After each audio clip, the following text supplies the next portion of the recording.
Hello दोस्तों, कैसे हैं आप लोग। तो गाइस, ये एक शख्सियत हैं, मुंशी प्रेमचंद। और इनके बारे में लिखेंगे हम। सॉरी, इसके बारे में हम इनके बारे में आज समझेंगे, जानेंगे, पढ़ेंगे। तो ये वीडियो उन लोगों के लिए काम आ सकती है जिनको जानना है मुंशी प्रेमचंद साहब के बारे में। ठीक। तो ये बेसिक लर्नर के लिए तो नहीं है, क्योंकि मैं इसमें रीडिंग करूँगा। और बाकी बेसिक लर्नर हमारी सारी प्लेलिस्ट देखने से पहले जो बेसिक उर्दू की हमने पढ़ाया है, ठीक है। प्लेलिस्ट जो है ज़रूर चेक किया करें प्लीज़। प्रेमचंद कभी लिखने के बारे में आ गया इनके ऊपर, तो आप इम्तहान में या कहीं भी या कुछ इन्फॉर्मेशन इसमें से मिलेगी तो आपको उसका फ़ायदा मिलेगा। ठीक। तो आज की वीडियो काफ़ी इम्पोर्टेंट है। बनारस से 4-5 मील दूर लमही एक गांव है, नाम का एक छोटा सा गांव है।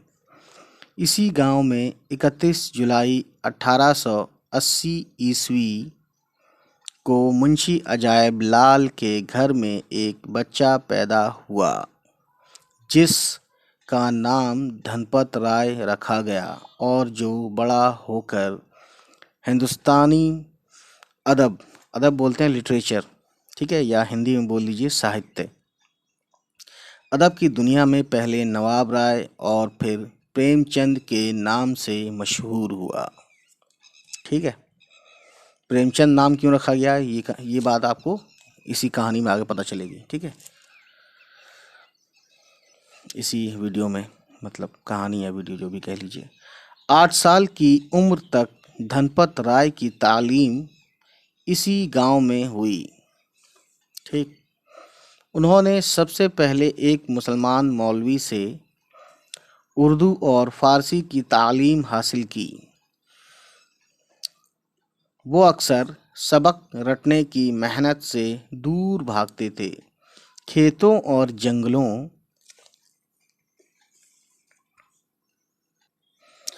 की सैर करते, चुरा के गन्ने या फल खाते, या फिर रेलगाड़ी का तमाशा देखते। उनकी बूढ़ी दादी रात में परियों और शहजादों की कहानियाँ सुनाती। ये सभी की दादी और नानी करती हैं ये काम। ठीक है, जिन्हें वो शौक से सुनते थे। धनपत राय के वालिद डाक खाने में क्लर्क थे। जब उनका गोरखपुर तबादला हुआ तो वहाँ एक मिशन स्कूल की छठी जमात यानी 6th क्लास में उनका नाम लिखा दिया गया। फारसी, अंग्रेज़ी और तारीख़ से प्रेमचंद को दिलचस्पी थी, लेकिन हिसाब हिसाब बोलते हैं, अरबिक वर्ड है ये। हिसाब का मतलब हिंदी में बोलते हैं गणित, या इंग्लिश में मैथमेटिक्स। हिसाब में कमज़ोर थे और हमेशा इसी मजमून में नाकाम होते थे। नाकाम यानी फेल होते थे, किसमें? मैथमेटिक्स में। अंग्रेज़ी नावल और उर्दू की दास्तानें बहुत शौक से पढ़ते थे। उनके बाज़, है ना, यानी कुछ लोग, ठीक है, कुछ फ्यू, उनके बाज़ दोस्तों ने लिखा है कि डकन्स डकन्स के बाज़ यानी कुछ तवील यानी लंबे नावलों के किस्से वो बड़ी खूबी से बयान करते थे। 1896 ईस्वी में जब धनपत राय की उम्र 15 साल थी, उनके वालिद ने उनकी मर्जी के बगैर उनकी, पेज पलटते हैं गाइस, शादी कर दी। बीवी एक जमींदार की बेटी थी, लेकिन जाहिल, बदसूरत और मोटी। धनपत राय को उससे कभी मोहब्बत ना हो सकी और चंद साल के बाद वो हमेशा के लिए उससे अलग हो गए। 1897 ईस्वी में उनके वालिद चल बसे और घर की जिम्मेदारी धनपत राय के सर पर आ पड़ी। इस जमाने में वो पढ़ाते भी थे और पढ़ते भी। कभी कभी गुर्बत इतनी बढ़ती कि उन्हें अपने कपड़े और किताबें बेचनी पड़तीं। आखिरकार 1899 ईस्वी में उन्होंने मैट्रिक का इम्तहान दूसरे दर्जे में पास कर लिया, यानी सेकंड डिवीज़न। इसके बाद वो 15 रुपये माहाना पर एक स्कूल में मुदर्रिस हो गए। 1902 ईस्वी में वो ट्रेनिंग के लिए इलाहाबाद के एक कॉलेज में दाखिल हो गए। यहाँ पहुंचकर उन्हें किताबें लिखने का शौक़ हुआ और उनका पहला नावल इसरार माबिद, इसका इंग्लिश वर्ड है सीक्रेट्स ऑफ द श्राइन्स। तो ये आप याद रखिएगा कि मुंशी प्रेमचंद का पहला नावल इसरार माबिद बनारस के एक रिसाले में शाया होना शुरू हुआ। ठीक, आगे बढ़ते हैं गाइस। मई 1905 ईस्वी में धनपत राय का तबादला कानपुर हो गया। उनकी तनख्वाह अब 25 रुपये हो गई थी। कानपुर में उर्दू के मशहूर रिसाले ज़माना के एडिटर दया नारायण निगम से उनकी दोस्ती हो गई और वो पाबंदी के साथ ज़माना में लिखने लगे। यानी ज़माना एक वो था, रिसाला बोलते हैं मैगज़ीन। ठीक है, किनका था ये रिसाला? दया नारायण निगम साहब का। ठीक है, उनसे इनकी दोस्ती हुई धनपत राय की, तब ये उस उर्दू के रिसाले में, उर्दू के जो मैगज़ीन थी उसमें लिखने लगे, जिसका नाम था ज़माना। ठीक, कहाँ की बात है? कानपुर की बात है गाइस। अब आगे बढ़ते हैं और देखते हैं क्या है।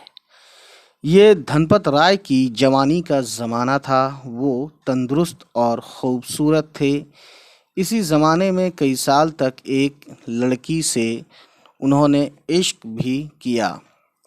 इश्क यानी वही लव अफेयर, लेकिन किसी वजह से उससे शादी नहीं हो सकी। ठीक है, तब उन्होंने 16 बरस की एक बेवा, यानी वो लड़की की शादी भी मान लीजिए 14, 13, 14, 15 साल में हुई हो, उसके बाद जब इनसे शादी हुई उस लड़की की दोबारा, तो उसकी उम्र, इनकी वाइफ की उम्र 16 बरस की थी, है ना। एक बेवा से दूसरी शादी कर ली, जिससे उनके 3 बच्चे पैदा हुए जो आज भी जिंदा हैं। अब ये बुक जब लिखी गई है ना, हो सकता है 10 साल 20 साल पहले लिखी गई हो, तो इसलिए उन्होंने लिखा है कि आज भी। अब क्या पता आज का मतलब आज ना हो, समझ रहे हैं ना मेरा मतलब। उसके बाद गाइस, फरवरी 1921 ईस्वी तक धनपत राय, जो अब प्रेमचंद के नाम से मशहूर हो गए थे, हमीरपुर, शहरों के नाम है यूपी में, ठीक है, हमीरपुर, बस्ती और गोरखपुर में मुदर्रिस और सब डिप्टी इंस्पेक्टर ऑफ स्कूल्स रहे। ठीक है, मुदर्रिस बोलते हैं टीचर को। 1909 ईस्वी, पेज पलटते हैं गाइस, में जब उनकी कहानियों का पहला मजमुआ सूज़े वतन शाया हुआ, तो सरकार ने उसे जब्त करके जला दिया। सरकार कौन सी थी? अंग्रेज़ों की। इसलिए कि उसमें वतन परस्ती और कौमी बेदारी बोलते हैं, यानी कि एक तरह से अवेयरनेस, कौमी बेदारी का खुला पैगाम था। इसके बाद दिसंबर 1910 ईस्वी से वो प्रेमचंद के फर्जी नाम से लिखने लगे। You know that very well. 1910 ईस्वी के बाद से उन्होंने प्रेमचंद नाम से वो लिखने लगे, ताकि उनके ऊपर या उनकी किताबें जब्त ना हो, उन पे कार्रवाई ना हो सके। ठीक है, ये भी एक दौर रहा था इस टाइप का। 1921 ईस्वी तक प्रेमचंद हिंदी और उर्दू के अदीब की हैसियत से सारे मुल्क में मशहूर हो चुके थे।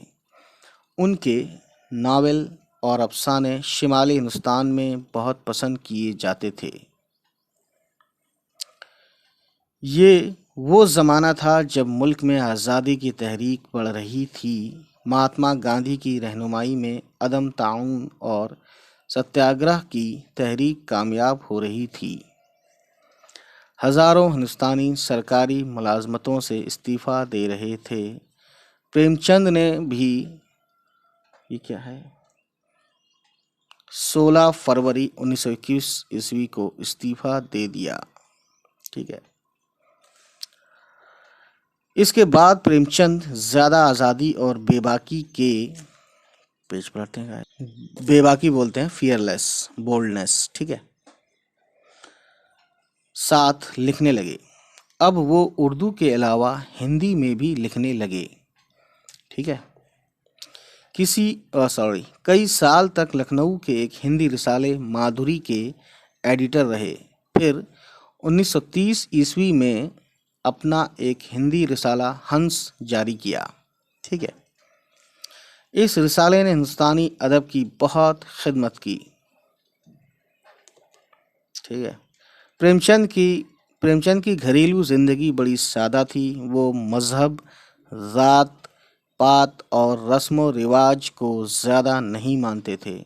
जब उनकी लड़की कमला की शादी हुई तो उन्होंने एक हिंदू रस्म कन्यादान अदा करने से इनकार कर दिया। इस पर बहुत झगड़ा हुआ, मगर वो ना माने। अपने बच्चों को वो अपना दोस्त समझते थे और अक्सर बच्चा बनकर उनके खेलों में हिस्सा लेते थे। उनके दोस्त और रिश्तेदार अक्सर उनसे रुपया या उनके कपड़े वगैरह ले जाते और कभी वापस ना करते। इस पर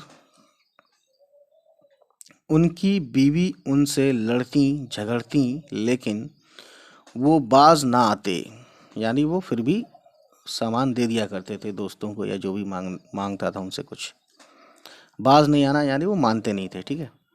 कभी कभार दोस्तों की महफिल में शराब भी पी लेते। उनका रहन सहन और लिबास बहुत सादा था। उन्होंने अपनी बीवी शिवरानी को भी लिखने पढ़ने पर उकसाया, जिनकी कहानियों के कई मजमुए शाया हो चुके हैं। मजमुए यानी कलेक्शंस। उनके बड़े लड़के श्रीपत राय, ठीक है, श्रीपत राय एक मुसव्विर हैं, यानी जब ये किताब लिखी गई हुई तब ये होंगे या हो सकता है आज भी हों जिंदा। मुसव्विर बोलते हैं जो पेंटर होता है, तस्वीर वगैरह बनाता है। ठीक है। उन्होंने एक मुसलमान लड़की जोहरा से शादी की। ठीक है। छोटा लड़का अमृत राय हिंदी का मशहूर अदीब है। ठीक है।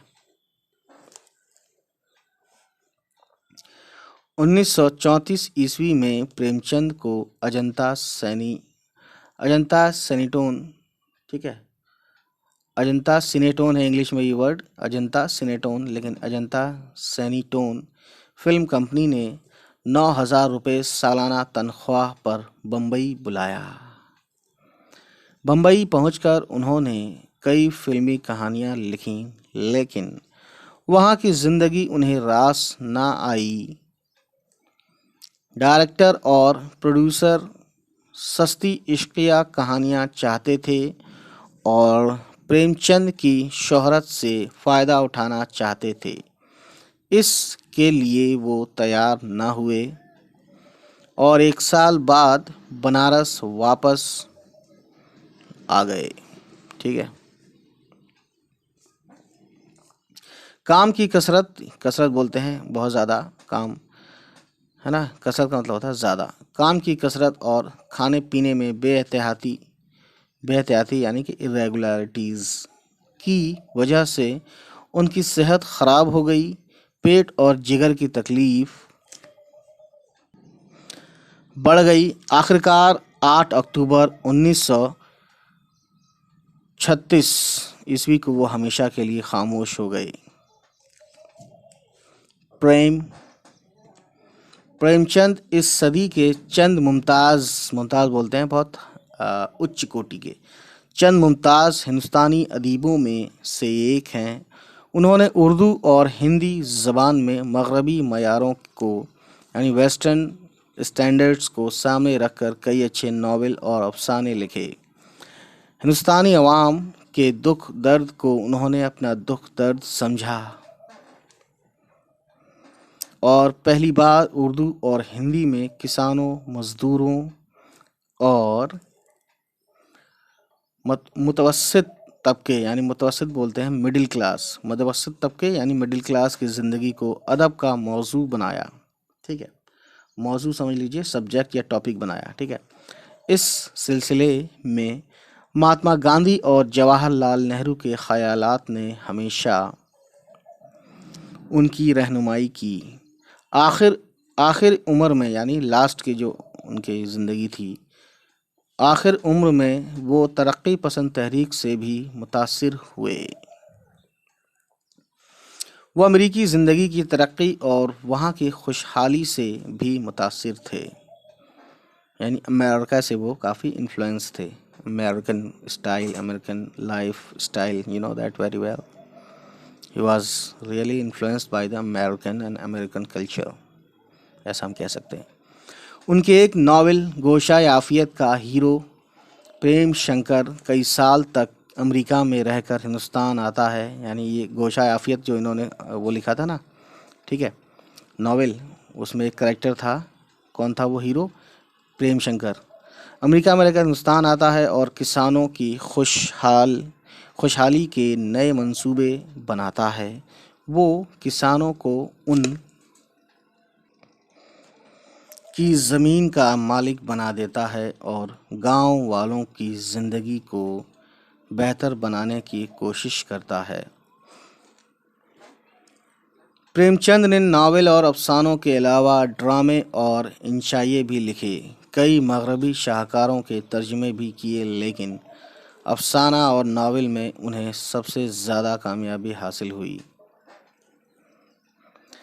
प्रेम पच्चीसी, प्रेम चालीसी, ज़ादे राह और वारदात उनके अफसानों के नुमाइंदा मजमूए हैं। गौदान, मैदान अमल और गोशाए आफियत उनके बेहतरीन नावल कहे जा सकते हैं। ठीक है, तो ये थी एक तरह से कहानी हमने सुनाई, और ये सच्ची कहानी है, मतलब वैसी कहानी नहीं जो फिक्शियस होती है। और उर्दू में प्रेमचंद जो है उर्दू और हिंदी दोनों लैंग्वेजेस के, तो इसीलिए इनके जो अफसाने होते हैं तो उर्दू और हिंदी मिक्स होती है काफ़ी। तो आपने पढ़ी होगी, सुनी होगी कहानियाँ। तो ये इनके बारे में कहीं भी आपको लिखने का आएगा तो आपको बहुत ही फ़ायदेमंद साबित हो सकती है आपके लिए। ठीक है, चलिए फिर गाइस, आज इतना ही। ठीक है।